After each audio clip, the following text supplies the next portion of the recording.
Hey guys, so I'm in my brother's Porsche 911 997 C2. So this is the first proper drive of it really. I drove it a tiny bit in Scotland. Check out that video if you haven't already seen it. But yeah, it's what a beast it is. It's so nice. Obviously it's Porsche, everyone knows Porsche make good cars, and the 911 has been around for 500 years. So just gonna take it easy, wait for everything to warm up a little bit, and then give it some gas later. Straight away, obviously compared to the Jag, you sit in these tighter seats. I drove the Aston Martin V8 Vantage a couple of days ago, and I'd say these hug you more, that lumbar support, and yeah, a bit more support focus than the Aston. Is a bit more comfort.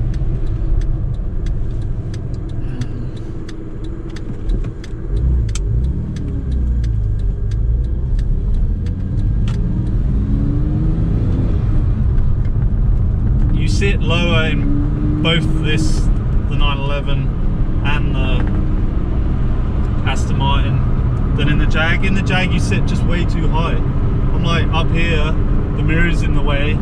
Shut that window. Steering's responsive, throttle's responsive. Just it wants you to corner.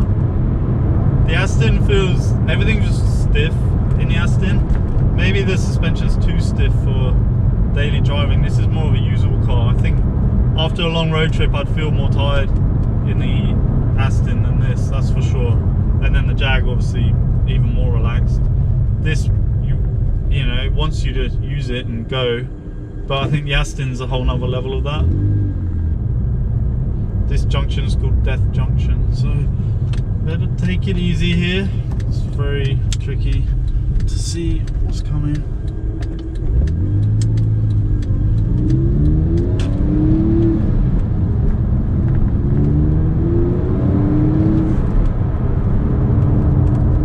You're definitely right on the power with this.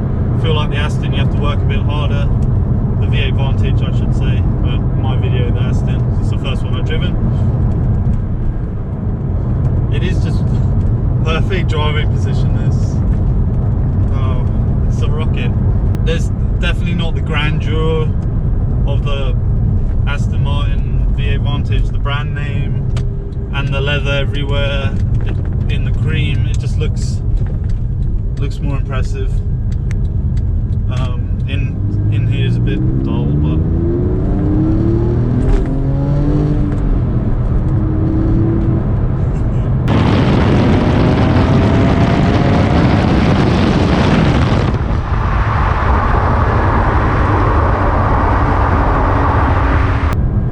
the difference between the Aston Martin V8 Vantage and this 997 C2 is the Aston makes more noise. This makes quite a bit of noise, but with the Aston you haven't really gone that fast. In this you've actually gone fast and you have to back off, whereas the Aston you're working it in a second, foot flat to the floor, go, but there's all this noise and drama, which I love the noise. The Aston sounds better than this, way better in my opinion, but it's just not as fast. I think on paper the Aston's 0 to 60 miles an hour in 4.9 seconds. And this is 4.5-ish. I'll put that up. I can't remember off the top of my head, and I forgot to check. But I think it's got a top speed of like 185 or something. It's madness. It's probably why this was more expensive for me to insure for the day than the Aston, by about £15 or something for the day. You get so much more with this than you do with the Aston, as far as capabilities, handling, speed, and the comfort's still adequate, but the sound of the Aston, if you change the exhaust on this and make it sound amazing, but I'm not sure if you ever would with a 6-cylinder instead of the V8. I don't know. A lot of people would choose the Porsche obviously over the Aston because it's way faster. choose the Aston because I'm not as worried about the speed. Obviously the Jag, my 2001 XKR, is just very lethargic and only GT and quiet and comfortable and not noisy. It's quick enough to like have fun in, and you know, you can overtake easily and safely if there's a slow vehicle or something like that. But I'm not kidding myself, it's not a sports car at all. And you know, compared to newer GT cars, it's a slow GT car as well. But yeah, but then you bring in the price of things, and then all of a sudden, value for money, the Jag is amazing because it does quite good acceleration and it does great comfort, and it's definitely still, in my opinion, again, the best looking of all three. But yeah, between the three, if I could afford it, I think I'd still take the Aston. But this is amazing. This is amazing. You driving this, you wouldn't want anything else. You wouldn't need anything else because it does everything so well, like Porsche always do.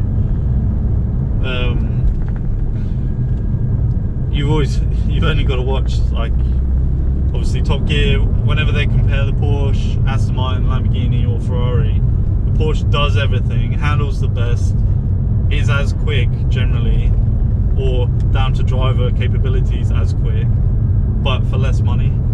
So it's just more attainable to have a great car if you go for a Porsche. It's very nice gear changes in this, just smooth, goes in. The Aston was a bit more solid. I wouldn't say it's clunky, it's just change, whereas this is just a little bit looser. The Aston's very tight by comparison, and neither of them in a bad way. They're different. Another thing, handles open up, which is a bit weird, completely different to the Aston and more similar to normal cars. Plenty of storage in the back here because these fold down.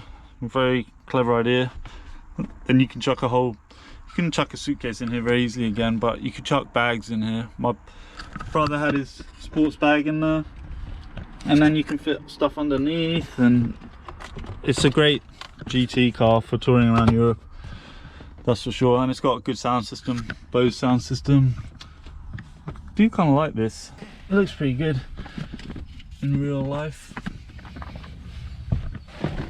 It's got a bit of wear on the controls, just needs tidying up, and before the era of Bluetooth, unfortunately, but obviously you can change all the stereo and stuff like in any car quite easily. They're a bit more reasonable than the ones in the Aston. Nice cup holders. Choo. It's a little bit more of a simple but also very effective design compared to my BMW. That one flings out. The spring might be gone in that. I think the spring's gone in that one.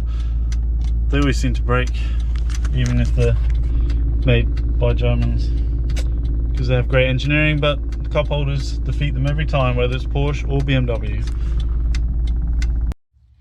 And that's how you open the boot and the bonnet.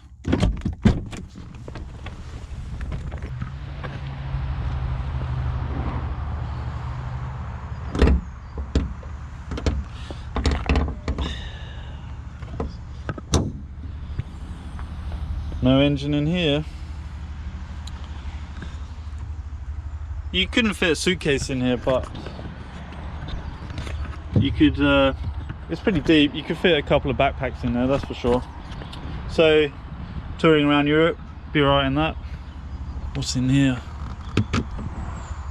More storage, if you've got to put something else in there, I guess. Could fit in there. I won't think of anything. That's not shut. That's not shut. You gotta. That's not shut. That is shut.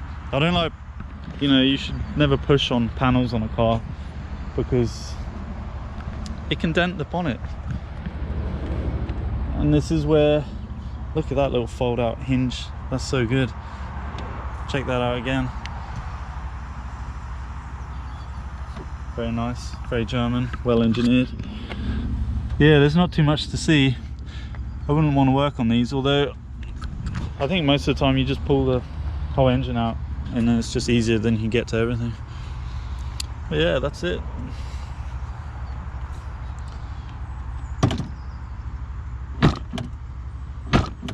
Oh god. And that's a slam. So the rear is a slam and it shuts, and the front's a push and it shuts. Yes, nice tidy car. I love the fact the back's not leather, just because it just looks more racy. Seeing that painted rear. You get a better shot there. And also I like the mirrors with that aerodynamic gap. I assume that's what it's for. Less air resistance. Fit down a bit here.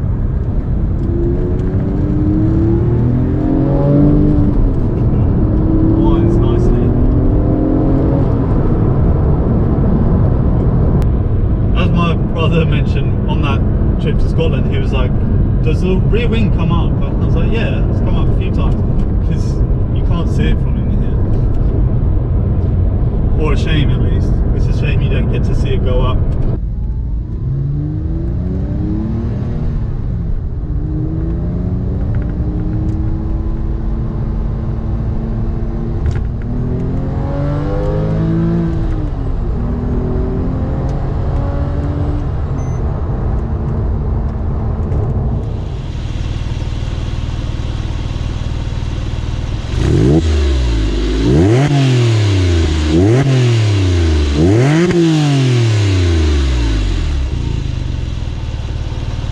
Very lucky to get driving this today.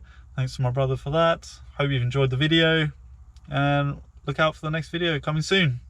Cheers.